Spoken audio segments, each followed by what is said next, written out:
रोज की तरह आज की रात भी पूरा शहर नींद की आगोश में था। चारों तरफ शांति ऐसी थी मानो शहर नहीं कब्रिस्तान हो। लेकिन वो कहते हैं ना, आशिक आधी रात में भी दिया जलाने का दम रखते हैं। तो इन्हीं में से एक आशिक था रोहन। दरअसल रोहन भी मोबाइल की स्क्रीन पर टकटकी लगाए अपने दोहरे चरित्र का प्रदर्शन कर रहा था। एक चरित्र में वो अपनी उस सोच को उजागर कर रहा था जिसमें रुपया हो और उसके इर्द गिर्द लड़कियों का जमावड़ा लगा हो। नहीं, पहले बताओ कल वाली फोटोज डिलीट करी है नहीं? हाँ बेबी, कर दी। अब और मत तड़पाओ। अच्छा ठीक है, भेजती हूँ। दरअसल रोहन दूसरी फोन पर डिंपल से बात कर रहा था। डिंपल उसकी गर्लफ्रेंड थी और डिंपल से पहले भी उसकी बहुत सी डिंपल वाली गर्लफ्रेंड रह चुकी थी। रोहन हर एक लड़की के साथ 4-5 महीने का ही वक्त बिताता था, लेकिन इसे लगभग साल भर होने को आ गया था, जिसकी सबसे बड़ी वजह डिंपल का अमीर होना था। रोहन के मोबाइल की स्क्रीन पर कर्सर गोल गोल घूम ही रहा था कि अचानक ही 10-12 फोटो एक साथ उसके मोबाइल पर पिंग हुए। फोटो के देखते ही रोहन की आंखें चौंधी आ गई थी। साले क्या गठीला बदन है, कसम से कितना भी निचोड़ लो रस खत्म ही नहीं होता। मन ही मन अपनी उत्तेजना में अपने होठ काटता हुआ रोहन बिस्तर पर कसमसाने लगा था। डिंपल की फोटो देख रोहन आंखें बंद कर उसे महसूस करने लगा था। कुछ देर बाद कमरे में रोहन की गर्म सांसें गूंज रही थी। वो अपनी ही रंगीन दुनिया में खोया हुआ था कि अचानक ही उसे महसूस हुआ कि कोई उसके ऊपर रखी रजाई को हौले हौले से खींच रहा है। रोहन ने 1-2 बार इसे नजरअंदाज किया भी, लेकिन जब उसका ध्यान टूट गया तो उसने रजाई को गुस्से में अपनी तरफ खींचा और वापस लेट डिंपल की तस्वीरों पर ध्यान लगाने ही जा रहा था कि अचानक ही किसी ने उसके कान में कहा, रोहन, तुम सिर्फ मेरे हो, मैं तुम्हें खुद से दूर नहीं होने दूंगी। यह सुनते ही रोहन एकदम से बर्फ के मारे ठंडा पड़ गया था। उसने आसपास कांपती नजरों से अपने कमरे में हर एक कोने में देखा, लेकिन सब कुछ अपनी जगह पर था। फिर ना जाने उसे क्या सूझी, उसने अपनी नजर ऊपर करी ही थी कि उसके पैरों तले जमीन ही गायब हो गई। एक लाश जिसका चेहरा पत्थर से कुचला था, ठीक उसके सर के ऊपर उल्टी लटकी हुई उसे ही देख रही थी। रोहन लाश को देखकर मुर्दा हो गया था, पर इससे पहले वो खुद बचने के लिए कुछ कर पाता, उल्टी लटकी लाश ने अपना मुंह फाड़ा और रोहन का सर उसके धड़ से अलग कर दिया। जब रोहन ने खुद को मरा हुआ मान लिया तो कांपता हुआ बिस्तर से उठ बैठा। सुबह सुबह वो बिस्तर पर अपने ही पसीने में तरबतर डर के मारे कांप रहा था। कितना बुरा सपना था साला। जब डिंपल से कुछ ऐसी वैसी बात करता हूं, पता नहीं ये भयानक सपने क्यों आते हैं। खुद से कहते हुए बाथरूम की ओर चल दिया था और पूरे टाइम बस रात के बारे में ही सोच रहा था। कुछ देर बाद जब वो कॉलेज पहुंचा तो डिंपल कॉलेज के बाहर अपनी गाड़ी लिए उसका इंतजार कर रही थी। क्या हुआ रोहन, मेरी फोटो ने रात भर सोने नहीं दिया क्या? नहीं डिंपल, ऐसा कुछ नहीं है, बस वो। अच्छा ये सब छोड़ो, मैंने तुम्हारे लिए कुछ खास प्लान किया है। प्लान? कैसा प्लान? समझ लो फोटो देखने की जरूरत ही नहीं पड़ेगी, अब सब कुछ। डिंपल रोहन से कहते हुए उसकी छाती पर अदाओं से उंगलियां फिरा रही थी। रोहन भी उसकी ये अदाएं देख एक बार फिर जोश से भर गया था। उसने भी डिंपल को कसकर अपनी तरफ खींचा और दोनों की छाती एक दूसरे में समाने के लिए तैयार हो गई थी। रोहन के लब डिंपल के लबों को छूने जा ही रहे थे कि अचानक एक बार फिर उसे लगा जैसे वो लाश को चूमने जा रहा था। वही लाश जो उसने कल रात सपने में देखी थी। लाश समझकर डिंपल को खुद से एक झटके से दूर कर दिया था और डर कर पीछे हट गया। रोहन, ये क्या हो गया है तुमको? ये पागलों की तरह क्यों बर्ताव कर रहे हो? कुछ नहीं डिंपल, मुझे माफ कर दो। पता नहीं जैसे ही मैं तुम्हारे करीब आने की कोशिश करता हूँ मुझे कुछ और दिखने लगता है। एक लाश, एक पत्थर से कुचली हुई लाश, शायद वो किसी लड़की की है। डिंपल रोहन का कहा एक एक शब्द सुन रही थी और जब रोहन की बात खत्म हो गई तो पेट पकड़कर जोर जोर से हंसने लगी।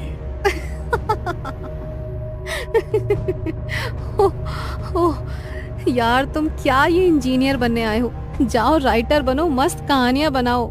मैं सच बोल रहा हूँ डिंपल, ये सब सच में मेरे साथ हो रहा है। अच्छा, तो पिछले हफ्ते जो तुम इंटर कॉलेज बोलकर मेरे साथ होटल में गए थे, तो क्या तब मेरे करीब नहीं थे? फिर इस हफ्ते में ऐसा क्या हो गया जो तुम्हें मेरे करीब आने में डर लगता है? डिम्पल के इन सवालों का एक भी जवाब रोहन के पास नहीं था। वह खड़ा खड़ा बस जमीन को ताक रहा था कि तभी डिम्पल ने अपनी कार निकाली और दरवाजा खोलते हुए कहा, देखो रोहन, अब और मूड की माँ बहन मत करो। देखो तो सही, क्या कुछ प्लान किया था मैंने तुम्हारे लिए। डिम्पल की बात सुनकर रोहन चुपचाप कार में आकर बैठ गया और डिम्पल ने भी म्यूजिक तेज कर कार की रफ्तार बढ़ा दी। दोनों चुपचाप ही मंजिल की ओर चले जा रहे थे। अरे यार कुछ बोलो भी, आज हमारे रिलेशनशिप को 1 साल हो गया है और तुम तो ऐसे मुंह बनाए हुए हो जैसे कोई मरने वाला है। मरने वाला तो है। क्या मतलब?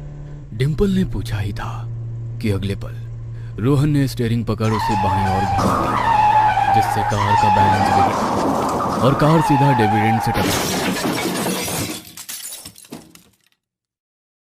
ज्यादा चोट डिम्पल को लगी थी क्योंकि स्टीयरिंग पकड़ने से पहले रोहन ने डिम्पल की सीट बेल्ट खोल दी थी, जिस वजह से जब एक्सीडेंट हुआ तो डिम्पल का शरीर कार से बाहर आ गिरा था। उसके हाथ पैर लहूलुहान हो चुके थे। पसलियों की कितनी हड्डी टूटी थी ये उसे सांस लेने पर ही मालूम चल रहा था। इधर रोहन को बस कुछ खरोंची आई थी। उसने जल्दी खुद को संभाला और कार के बाहर निकल डिम्पल के बगल में आकर लेट गया। शाम हो चुकी थी। जंगल का रास्ता अभी से ही पूरी तरह से सुनसान पड़ चुका था। बीच रोड पर डिम्पल एक सांस लेने को तरस रही थी। फिर भी उसने अपनी हिम्मत जुटाकर रोहन से बस इतना पूछा, क्यों? क्या बिगाड़ा था मैंने तेरा? इस पर रोहन ने मुस्कुराते हुए कहा, तुम अपनी मौत की वजह खुद हो डिम्पल। ये कहते हुए रोहन ने अपनी जेब से मोबाइल निकाला और उसे वही सब फोटो दिखाई जो डिम्पल ने उसे कल रात को भेजी थी। क्या कहना चाहते हो? तुमने ही तो भेजने को बोला था। तुम समझे नहीं डिम्पल, जब किसी को फोटो भेजो तो देख लेना चाहिए कि बैकग्राउंड में कौन है। इतना कहकर रोहन ने उसे सबसे आखिरी फोटो दिखाई, जिसे जब उसने जूम किया तो डिम्पल के पीछे कोने में एक नंगा लड़का खड़ा था, जिसे उसने डिम्पल को दिखाते हुए कहा, ये कॉलेज का हेड बॉय है ना? डिम्पल ये सवाल सुनकर चुप हो गई, लेकिन उसे पता था कि उसके पास अब गिनती की सांसें बची है।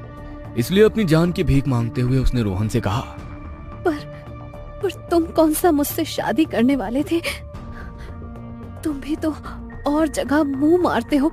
तुम्हें क्या लगा मुझे पता नहीं है? शालिनी, मोनिका, मीनू और पता नहीं कौन कौन, इन सबको तुमने इस्तेमाल करके फेंक दिया। फिर मेरे साथ ही इतना बुरा क्यों? फर्क है, बहुत बड़ा फर्क है। जितना भी नाम तुमने लिया उन सबको मैंने छोड़ा, लेकिन तुम ही इकलौती लड़की है जो मुझे छोड़ने वाली थी, और मुझे कोई छोड़ नहीं सकता। कोई नहीं, छोड़ना है तो दुनिया छोड़ो, मुझे नहीं। रोहन डिम्पल को सारी बातें बता के रोड के किनारे किसी बड़े पत्थर को ढूंढने लगा था, जो कि कुछ ही पल बाद उसे मिल भी गया था। रोहन अब हाथ में पत्थर लिए डिम्पल के सामने खड़ा था। हाथ में पत्थर देख डिम्पल ने रोहन से फिर से कहा, मतलब सुबह की कहानी महज एक कहानी नहीं बल्कि तुम्हारा प्लान था। हाँ, अब तुम सब कुछ सही सही समझ चुकी हो। आई लव यू जान, I will always love you. ये आखिरी शब्द डिम्पल ने सुने थे। इसके बाद रोहन ने पत्थर से डिम्पल का चेहरा कुचल दिया, साथ ही हाथ की उंगलियां भी।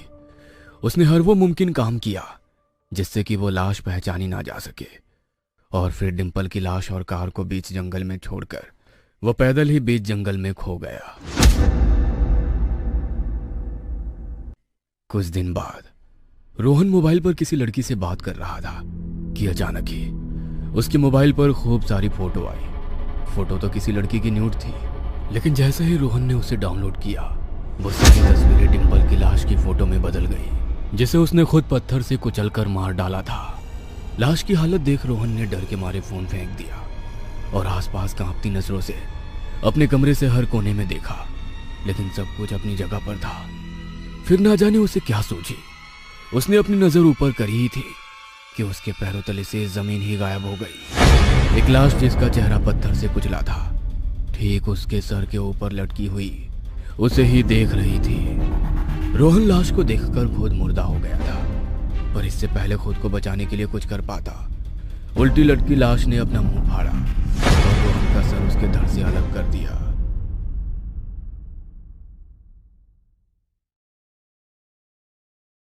बड़े से आलीशान घर के मास्टर बेडरूम में सो रही मोनालिसा की जब रात को नींद खुलती है तो देखती है कि उसके कमरे की सीलिंग पर एक भयानक साया लटक रहा है, जिसके चेहरे से खून की बूंदें टपक रही थी। वो धीरे धीरे मोनालिसा के करीब आने लगा। यह दृश्य देखकर मोनालिसा पूरी तरह पसीने से लथपथ हो गई। उसके पूरे चेहरे पर इतना पसीना था कि मानो अभी मुंह धोकर आई हो। सोहन शहर का जाना माना बिजनेसमैन था। उसकी कंपनी में कई सारे लोग काम करते थे। उन्हीं में से एक थी मोनालिसा, जो दिखने में बहुत ही खूबसूरत थी। उसकी नजर सोहन की दौलत पर थी। काम के बहाने उसने धीरे धीरे सोहन का दिल जीता और उससे शादी कर उसके घर आ गई। मोनालिसा, आज मैं बहुत खुश हूँ। मुझे यकीन नहीं हो रहा कि हम दोनों साथ में जीवन बिताने वाले हैं। यकीन तो मुझे भी नहीं हो रहा है मेरी किस्मत पर। कहीं ऐसा ना हो कि तुम मुझे धोखा दो। मोनालिसा, तुम धोखा देने के बारे में सोच भी कैसे सकती हो? मैंने तुम्हें दिलो जान से चाहा है और फिर आज रात हमारी सुहाग रात है और तुम धोखे के बारे में बात कर रही हो। आईपीएल देखो ही नहीं बल्कि अपने हमारी सुहाग रात तभी होगी जब तुम मेरी कुछ शर्तों को मानोगे। शर्त? कैसी शर्त? तुम अपनी पूरी जायदाद मेरे नाम कर दो।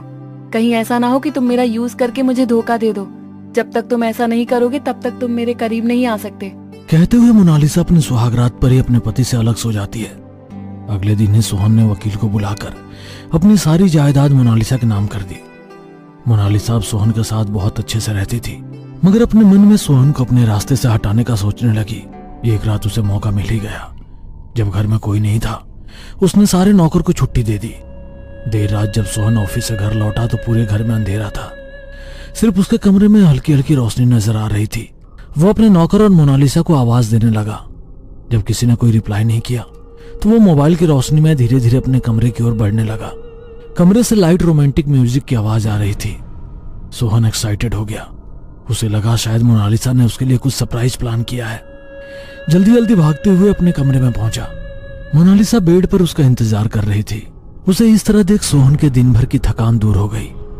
अपने हाथ का ऑफिस बैग साइड के काउच पर रखकर वो मोनालिसा के करीब पहुंचा। जैसे ही उसने मोनालिसा की गालों पर किस किया, पीछे से दो लोग आए और उन्होंने एक भारी चीज से सोहन के सर पर वार कर दिया। सोहन वहीं तड़पकर बेहोश हो गया। उन लोगों ने तुरंत सोहन के शरीर को चेक किया तो सोहन जिंदा था। अरे, ये तो अभी जिंदा है। क्या फर्क पड़ता है, जिंदा है तो मर जाएगा। जल्दी से इसे बोरी में डालो और इसे ले जाकर घर के पीछे जो गड्ढा खुदा है उसमें डाल दो। किसी को कानों कान खबर नहीं होनी चाहिए। गड्ढा पूरी तरह से भर देना। सोहन उस समय जिंदा था, मगर मोनालिसा की बातें सुनकर उसके जिंदा रहने की इच्छा मर गई। वो धीमी आवाज में बोला, मोनालिसा, तुमने मुझे बहुत बड़ा धोखा दिया है। मैं लौट कर जरूर आऊंगा, तुमसे बदला लेकर रहूंगा। उसकी बात सुनकर मोनालिसा जोर जोर से हंसने लगी और बोली, बदला तो तब लोगे जब जिंदा रहोगे। गड्ढे में अपनी अंतिम सांस लेना। Good bye mister. मोनालिसा के कहने पर उन लोगों ने जिंदा ही सोहन को गड्ढे में दफना दिया। कुछ दिनों तक तो मोनालिसा सोहन के लापता होने की अफवाह फैलाकर उसे ढूंढने का नाटक करती थी, मगर जैसे ही लोग सोहन को भूल गए, मोनालिसा उसकी दौलत पर ऐश करने लगी। ऐसे ही एक रात को वो अपने पुराने बॉयफ्रेंड के साथ टाइम स्पेंड कर रही थी। तभी उसके कमरे के दरवाजे पर दस्तक दी। दोनों हैरान हो गए क्योंकि घर में उन दोनों के अलावा और कोई नहीं था। रूम के दरवाजे पे दस्तक कौन कर रहा है? घर पे तो कोई नौकर भी नहीं है। कोई नहीं है, तुम्हें गलतफहमी हुई होगी, चलो सो जाते हैं। कहते हुए उसने मोनालिसा को अपनी बाहों में लेकर पलंग पर चला गया। तभी मोनालिसा को कांच में किसी की परछाई नजर आई। उसने अपने फ्रेंड को धक्का देकर खुद से दूर किया और दरवाजा खोलकर चेक किया तो दरवाजे पर कोई नहीं था। वो लौटकर वापस अपने पलंग पर आकर लेट गई। जैसे ही उसे नींद लगने लगी, ऐसा लगा किसी का हाथ उसके ऊपर है। उसे लगा उसके दोस्त का हाथ होगा। वो हाथ उठाकर अपने ऊपर से हटाने लगी तो वो हाथ उसके हाथ में आ गया। डर के कारण वो उठ बैठी और उसने लाइट ऑन की तो देखा सामने सोहन बैठा था। उसकी आंखों की जगह काले गड्ढे और चेहरे और सर पर लगी चोट के कारण बहता हुआ खून नजर आ रहा था। उसने डर के कारण आंखें बंद कर ली और तभी कुछ टूटने की आवाज आई। उसने जैसे ही आंखें खोली तो सामने कोई नहीं था। एक काली बिल्ली उसके पलंग पर बैठी हुई थी।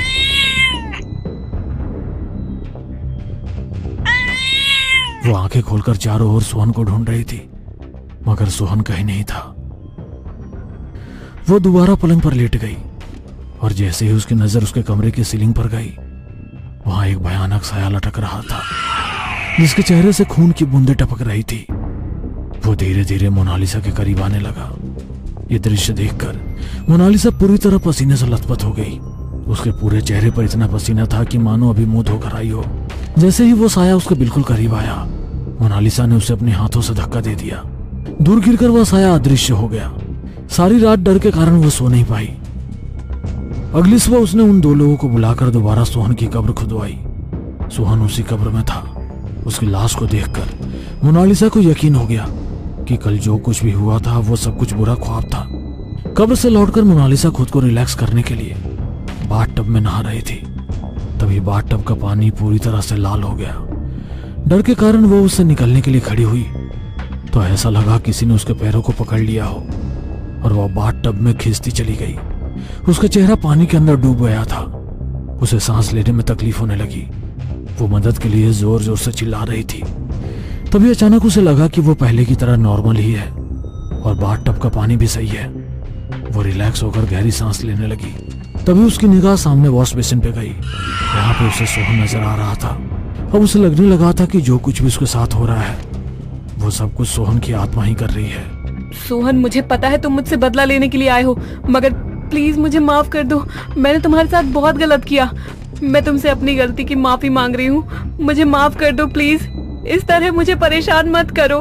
मोनालिसा की बातें सुनकर सोहन की आत्मा मुस्कुराते हुए वहां से चली गई। अब रात दिन मोनालिसा सोहन की आत्मा को अपने आसपास महसूस करती और डर के कारण उसका जीना मुहाल हो गया था। एक दिन ऑफिस में कुछ लोगों के साथ मीटिंग चल रही थी। वो कंप्यूटर स्क्रीन पर अपनी प्रेजेंटेशन लोगों के साथ शेयर करने लगी। तभी उसे उसी वक्त कंप्यूटर स्क्रीन पर सोहन का साया नजर आने लगा। गुस्से में आकर उसने पास में रखा फूलदान कंप्यूटर स्क्रीन पर दे मारा। कंप्यूटर स्क्रीन बुरी तरह से चकनाचूर हो गया। उसके पास बैठे लोग अचानक से हुई इस हरकत को देखकर उसे हैरानी से देख रहे थे।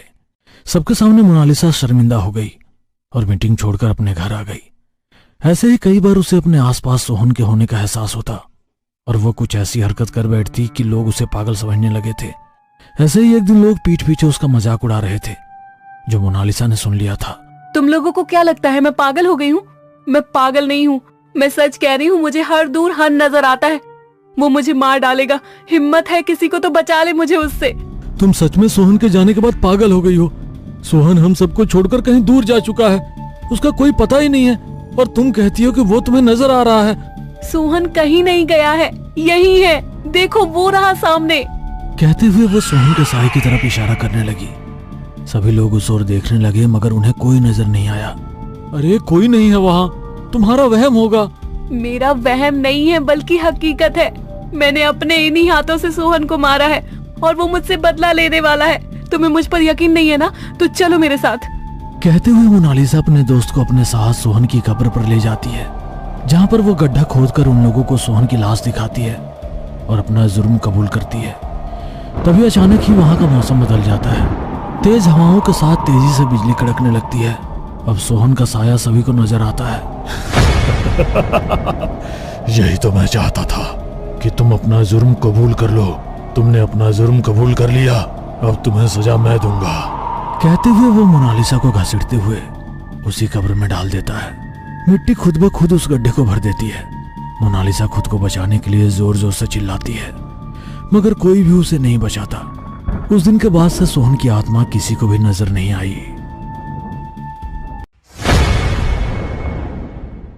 हेलो दोस्तों,